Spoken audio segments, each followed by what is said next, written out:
there's something that's come up a couple different times that I think is really fascinating, which is on multiple occasions, people have said, nobody actually said this to me.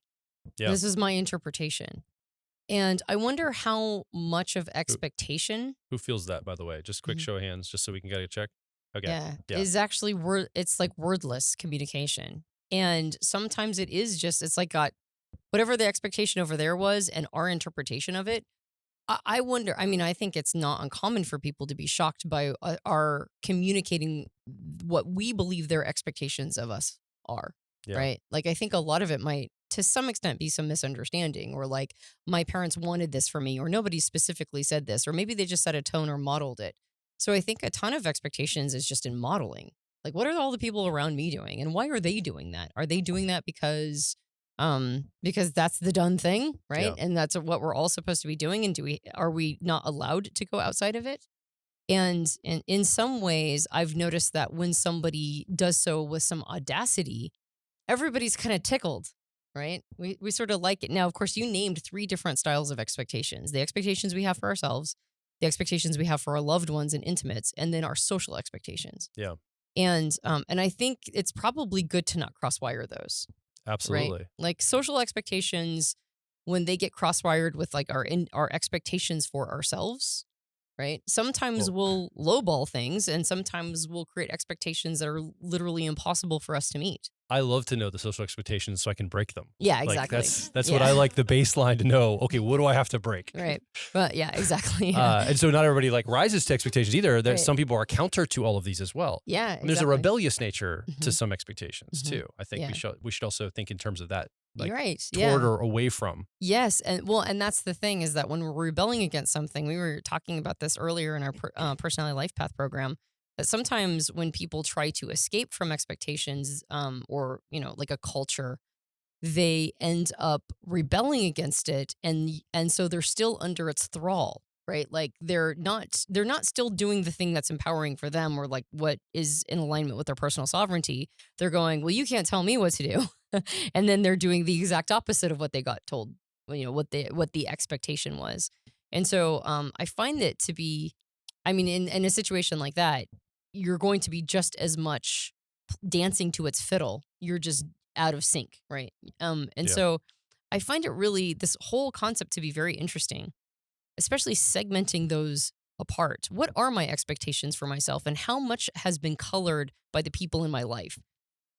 Am I mistaking my expectations for myself for what is fundamentally a voice inside my head of somebody else who may be wordlessly communicated them, right? So have I set my value for who I am and whether or not I'm rising to something? Have I used a person's nonverbal sort of modeling or insinuations to set the tone, and have I mistaken them for my own? And how do I find out what my own are? Like, what are my expectations for myself? And then add another layer. Now, I think I'm not sure which one is the highest pressure. Is it social expectations, right? Because we align ourselves with society so that we don't get effectively booted from the tribe and die on the Serengeti, right? So that's a pretty strong, powerful impetus. Or is it the expectations of loved ones who we're trying to please and gain their approval, and want to believe that these people who are biologically pre-wired to love us will continue to love us, right? And won't reject us. Or is it when I'm rising to my own expectations of myself? I actually don't know which one of those 3 is a more powerful, voice in our heads. Yeah. Well, it probably depends on personality type. Mm-hmm. Probably depends on our cultural upbringing and wiring and all those things. It's probably very uniquely personal to each person, because it's hard to know what the psyche is going to pick up, what we're going to look at and observe and want to do based on culture, Mm-hmm. family, upbringing, personality.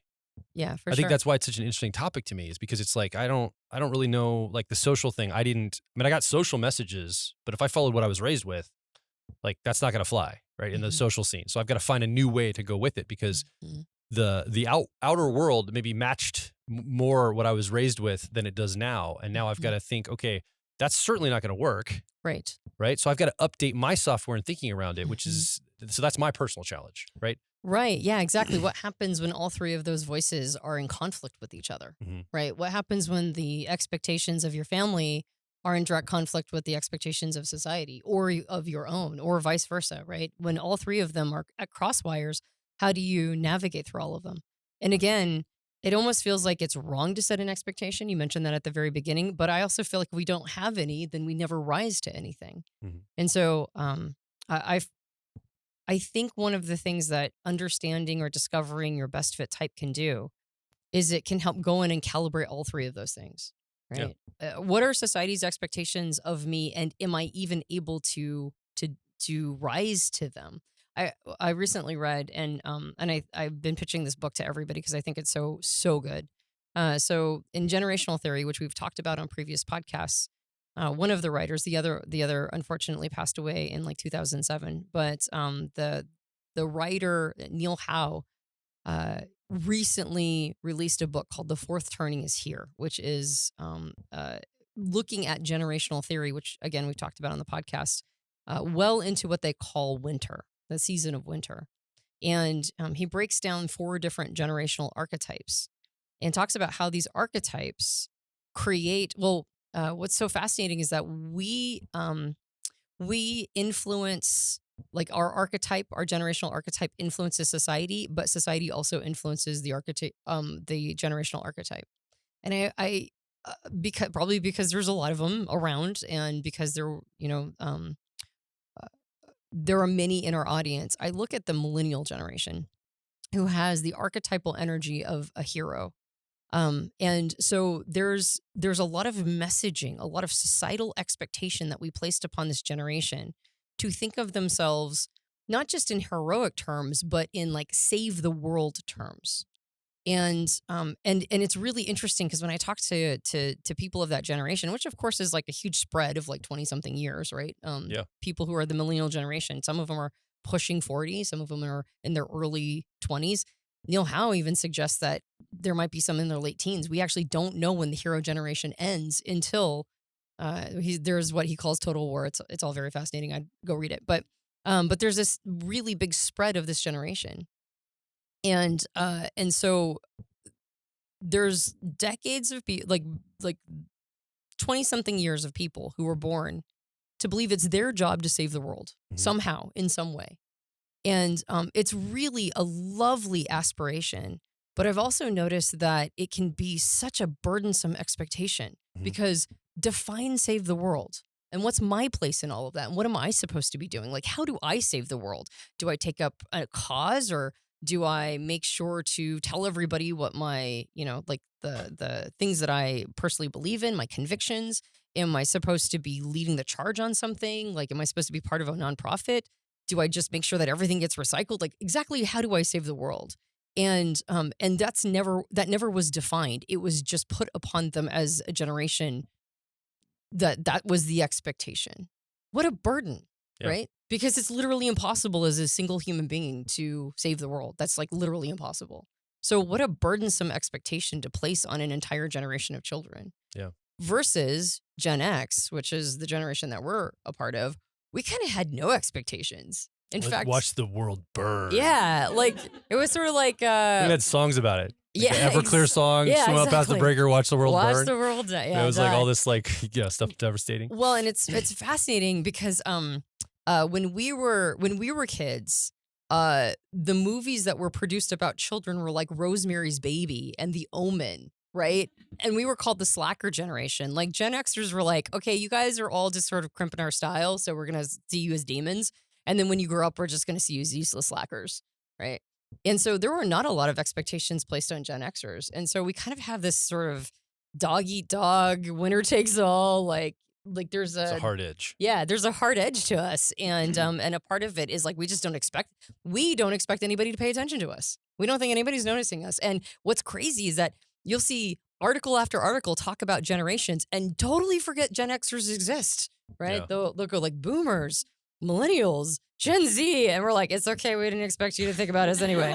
So what happens when you have the expectation of or like you have no expectations for a generation? What ends up happening? Could we be in stronger positions of leadership in a positive way had anybody expected anything out of us, right? And so you can see this, like there's a very there's a need for balance here. And when I think about it for myself, I go, what are my expectations for myself? What are my expectations that I believe that you've put upon me? I no longer consider parent expectations anymore, but that's because they opted out. But I mean, there was a lot there before they opted out, before I went, okay, well, if you're not going to pay attention to me, then I'm going to stop trying to fulfill your expectations. But before that, I mean, there was many, many, many that I'd worked really super duper hard to try to fulfill. While at the same time, there were those wordless expectations, the modeled expectations. No actual like Antonia's going to amount to anything, right? But just but every time you do something, it should look this way or it should be done in this fashion. And then societal expectations are also its own, can of worms, because you've got whatever demographic you're a part of, whatever smaller society you come from, like a religious institution or a political persuasion, or a part of the country you're from, if you're United States or outside of it. And then you have like the larger social expectations. And so there's like many slices to this. And just to route back to type, I think one of the beautiful things about type is that they help us calibrate all three of those. I now have better expectations for myself knowing that I have ENTP preferences. I just cannot expect myself to do things that other types do so effortlessly. I just can't expect that. One huge one was being a parent. Like, I'm just not a mommy type, right? I had a kid, right? So I have to be a mother, but I'm just not a mommy type. And I have beat myself up for so long about not being like, the one that remembers when you're supposed to go to the library to do the book reading with the toddlers. I think I made it once, and I was like, I congratulated myself for so long that I made it the one time, surrounded by all these moms who knew each other because they're there every week. And I was like, man, I made it once, right? And like, that's right, Piper, you have Mother of the Year because we made it the one time, right? And she didn't even pay attention, of course, because she was too young. But it's like those kinds of things. And as an ENTP, I'm like, okay, so what kind of mom can I expect myself to be? Right? Not the mommy kind, not the over nurturing, but my goodness, I will explain everything to you, right? Like, okay, here's how it works, kid, right? I mean, she from a very young age had a lot of medical information that she probably shouldn't have had. But that's a feature, not a bug, right? Like, that's what I'm supposed to be doing, right? I'm not supposed to be nurturing her. I'm supposed to be telling her what the vas deferens is by the time she's 9 years old. So, like, just so she's well equipped for the world, right? It's very technical, very detailed. Yeah, very technical. All right, this is how it works. You can imagine. So it's like I set certain expectations for myself in my roles based on my type preferences, and that has helped so much. It's relieved so much pressure, so much tension, so much beating myself up because I wasn't rising. But it's also made it so that what's the best version of ENTP? What's the best version of Antonia with ENTP preferences? How do I become the best version of that? And I think I'm so much better calibrated in my expectations of what that can look like. And so I think type it gives us permission. It gives us relief. It helps us communicate to people that we would expect to just sort of understand where we're coming from, but don't, because they have a very different way of looking at things. There are so many challenges that it solves in all of this that I think is a very powerful tool when talking about this topic. Yeah.